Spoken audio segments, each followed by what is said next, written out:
Hey, sorry everybody. I was supposed to have this thing done yesterday, but my editing program kept shutting down. So I had to scrap it and redo everything. But that's the price of filmmaking.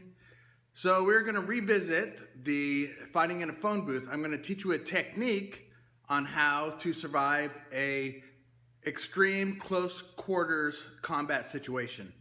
So we're gonna do a double chin jab to groin strike. And there's also a third strike in there that my 12-year-old shows that he comes up with. So he knows BET. But this is more of my smash foo street fighting stuff. So enjoy. Make sure you subscribe and give me a thumbs up. I appreciate it.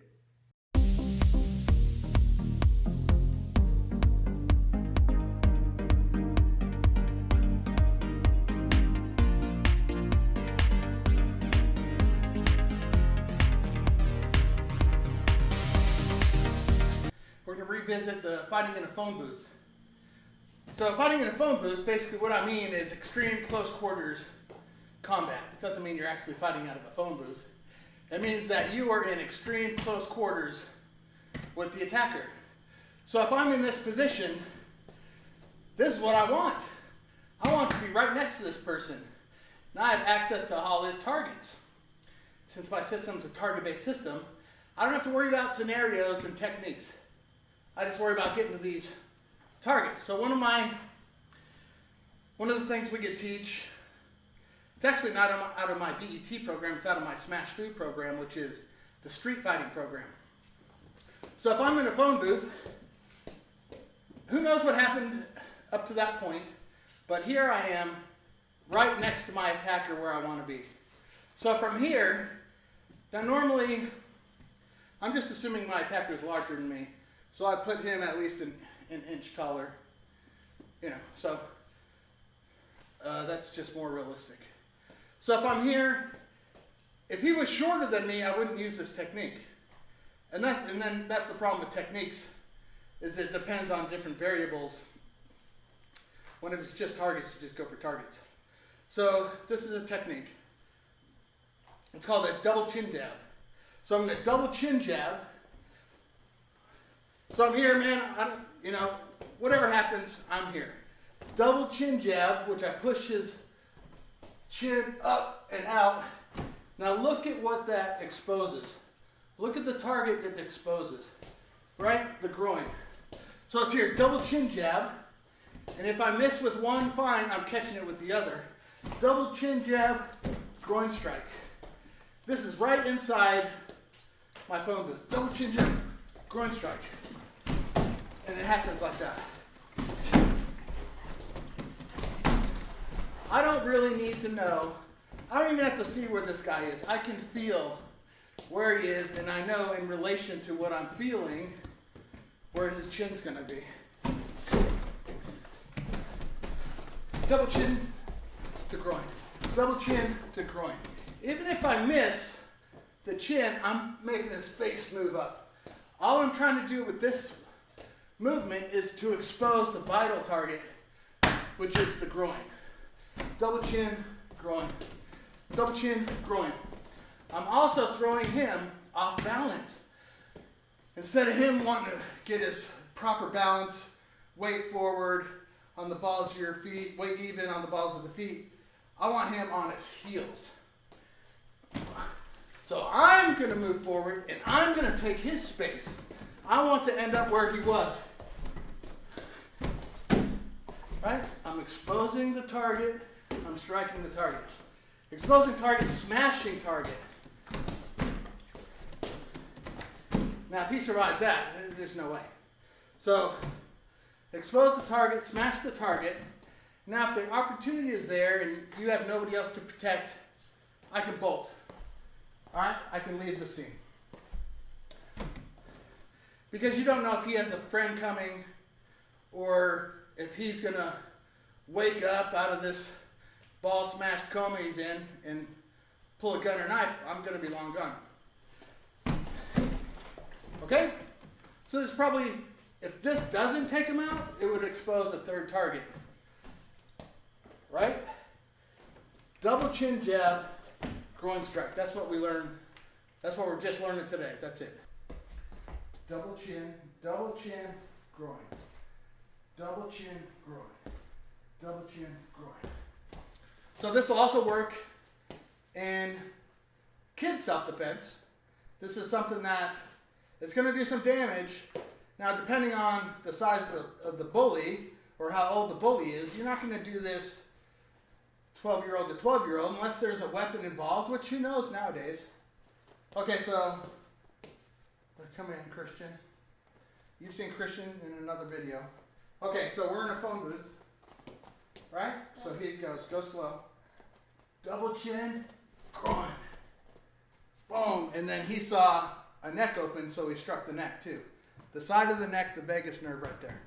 So let's do it again. So I'm here.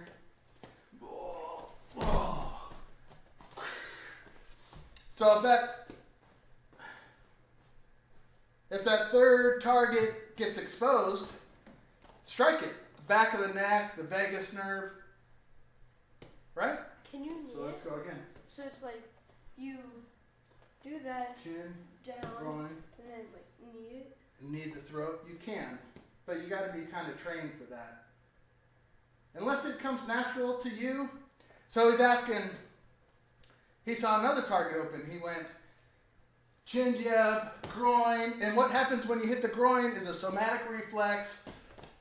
The hands go to the balls, the chin comes up, the eyes open. So that's why I'm in this position. So he's seeing, let's go slow. Chin jab, groin, boom. He sees a target right there of my neck exposed, my trachea. So he's bringing his knee up to my trachea. Awesome, great. If you can do that, that's an open target, and that's going to do some wicked damage. It'll actually probably kill the person. So if you're in a life or death situation, then you better check with your state's laws because you're probably going to prison, but you'll probably be alive too. So let's do those three things. Okay, we're in a phone booth. Okay, yeah. Sure. Okay. Chin jab, groin, knee to the trachea, and this guy would crumble. Crumble, crumble. He'd be done. Okay? Chin jab, groin, and then he did a forearm strike to the back of the neck. Okay, go. Chin jab, groin. Oh.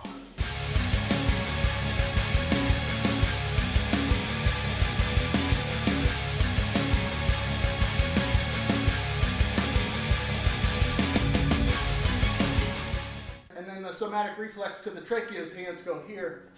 So, but he would just crumble, and he'd probably asphyxiate. If you hit that trachea hard enough, you're going to crush it.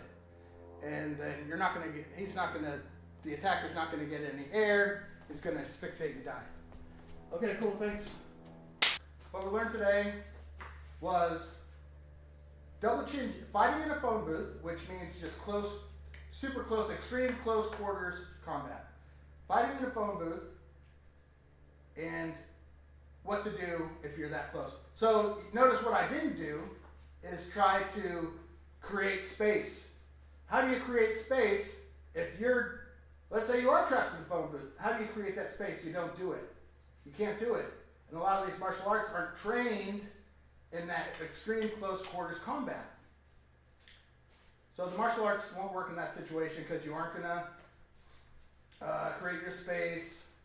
When I took martial arts, that's what we were trained. So if it's changed nowadays, which I have not seen, then it's changed. But as of right now, as far as I know, it's still creating space because everybody's in this MMA world where you create your space so you can use your techniques. I create my space, and now I can use my techniques. Right? Okay. But me, I want to be right there. I don't want any space. I want to be up next to you because your targets are all there, and then I can manipulate your body to open those targets. And I know once I strike a target, a somatic reflex happens, so I know exactly what's going to happen after I hit that target. Trachea, groin, right? Solar plexus. I know the somatic reflex that's going to happen. Okay, so good lesson today for my students. And I will see you next time. Hopefully a new video tomorrow. I'm going to try to do 4 to 5 a week, at the very least every other day, depending on the research I have to do for the video I'm doing. Hit the like button right down there. All right, Coach David, out.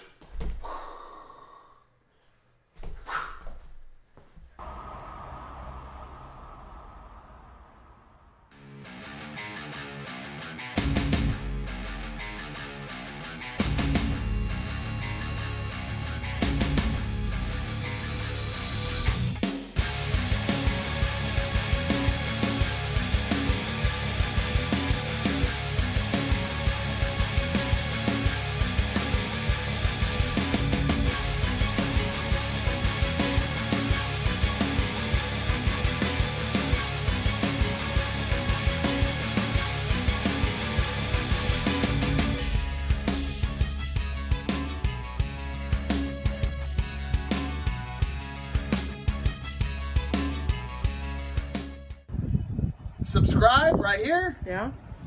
Watch the next video. Yeah? And hit the like button. Okay. But don't talk. I got... Oh, I didn't know you were going. I didn't know it was rolling. Okay. Okay.